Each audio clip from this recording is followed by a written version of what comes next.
Четверг станет на градус теплее, днем пройдет скоротечный дождь, не исключена гроза. В пятницу столько же, плюс 22-24. Кое-где может брызнуть небольшой дождь, в сумерках плюс 11-13. Ну и в субботу, воскресенье в Москве по области солнечно, осадки маловероятны, по ночам от 10 до 12 и после полудня 23-20.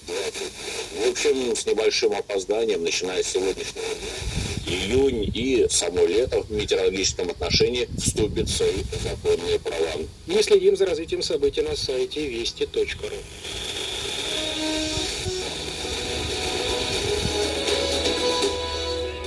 В студии Алексей Крылов. Здравствуйте, россиянка. Калинская не смогла пробиться в полуфинал Ролан-Гаррос. Она в четвертьфинале открытого чемпионата Франции по теннису уступила Майе Хвалинской из Польши со счетом 6-7, 3-6.